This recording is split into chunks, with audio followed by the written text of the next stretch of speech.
You already know it's bad. That's the part no one talks about. From the outside, people imagine that anyone trapped in a painful relationship simply can't see it. But usually you can see it perfectly. You know you're unhappy. You know you'd tell a friend in your situation to leave. And still, you stay. Day after day, you stay. So the real question isn't why you can't see the truth. It's why seeing it so clearly changes nothing. And the answer runs through some of the most powerful forces in the human mind. Understanding them won't make you weak for having stayed. It'll show you exactly what's been holding the door shut. Begin with the force that explains more bad decisions than almost any other: the sunk cost trap. The more you've already invested in something, the harder it becomes to walk away, even when leaving is clearly the right choice. Years, energy, love, sacrifice, a shared history, all of it feels like it would be wasted if you left, so you keep pouring in more, trying to justify what you've already spent. But here's the truth your mind hides from you: the time is already gone. Staying longer doesn't reclaim it. It only adds to it. Yet the pull to not have wasted all those years keeps people locked in for more years, deepening the very loss they're trying to avoid. Now the second force, and it's a strange one: we fear a known pain less than an unknown one. Your current unhappiness, as bad as it is at least familiar. You know its shape, its rhythms, how to survive it. Leaving opens a door into total uncertainty, being alone, starting over, the unknown of who you'd even be without this. And the brain, evolved to treat uncertainty as danger, often chooses the misery it knows over the freedom it can't predict. This is why people say, better the devil you know. The familiar hell can feel safer than the unfamiliar unknown, even when the unknown holds everything better. The third force is the cruelest, because it uses your best moments against you. In many painful relationships, it isn't bad all the time. There are good moments, sometimes wonderful ones, warmth, tenderness, glimpses of who they were at the start. And here's the trap: intermittent reward, unpredictable good, mixed with the bad, creates a stronger bond than steady good ever could. It's the same mechanism as a slot machine. The occasional jackpot, the sudden return of affection after a stretch of coldness, hooks you harder than reliable kindness ever would. So you hold on, waiting for the good version to come back, and each time they briefly do, the hope is renewed and the bond pulls tighter. You're not staying for how it is. You're staying for the flashes of how it sometimes is and how it once was. Which brings us to the fourth force, the ghost of the beginning. You may not be in love with the person in front of you. You may be in love with the person they were at the start, or the person you're sure is still in there, the potential. So you stay for the promise, for who they could be, for the relationship it could become if only things changed. You end up in a relationship with a hope instead of a reality, loving a future that keeps being promised and never arrives. And every small improvement, every apology, feels like proof it's finally coming, which resets the waiting all over again.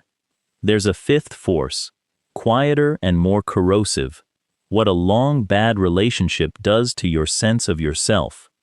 Over time, especially if there's been criticism, contempt, or control, your confidence erodes.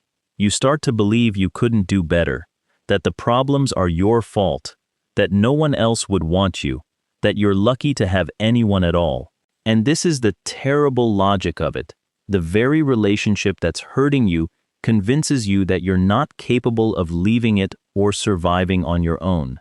It clips your wings, then points at the fact that you can't fly as the reason you must stay.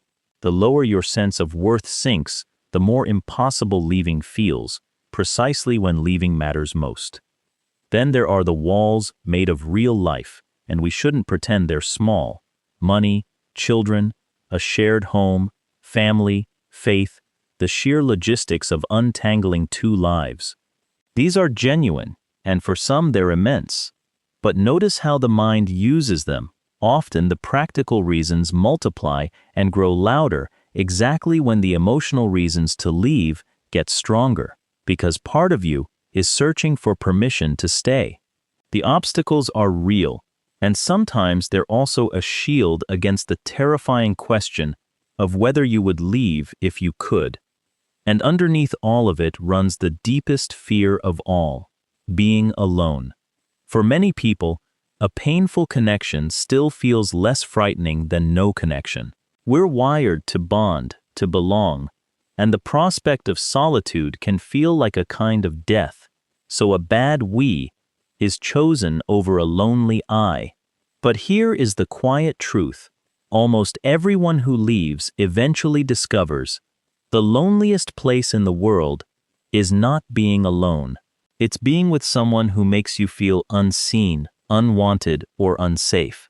You can be profoundly alone, standing right next to another person, and some part of you already knows this. So what actually helps when all these forces pull the same direction? First, separate the decision from the debt.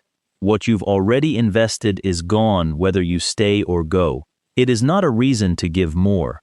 The only honest question is forward-looking, not, is this worth what I've put in? But starting from today, is this the life I want to keep living? The past is not a cage, it's just the past. Second, get an outside mirror. These forces work best in isolation, in the privacy of your own head, where the relationship gets to define reality. Say it out loud to someone you trust, a friend, a therapist, anyone outside the fog. Often, just hearing your own situation described plainly, out loud, to another human, cracks the spell, because you finally hear how you'd never accept this for someone you love. You've been extending endless compassion to your partner. Try extending a fraction of it to yourself. And third, question the story you've been told about your own worth and your own strength. The belief that you couldn't cope, couldn't be loved, couldn't survive alone is very often not the truth. It's a symptom, installed by the very situation you're in. You were choosing partners, surviving, and standing on your own long before this relationship, and you're more capable than it has let you feel. Leaving, when it's right, isn't the end of your security. It's the beginning of getting yourself back. So if you're staying somewhere that's slowly making you smaller, stop asking why you're too weak to go. Because you're not weak. You're caught in some of the strongest currents the human mind can generate: sunk cost, fear of the unknown, intermittent hope, an eroded sense of self. Seeing them by name is how you begin to step out of them. You don't owe your past more of your future. You don't have to keep waiting for the good version to come back. And the love you keep hoping someone will finally give you, the steady, safe, real kind, starts with the decision to stop accepting so much less.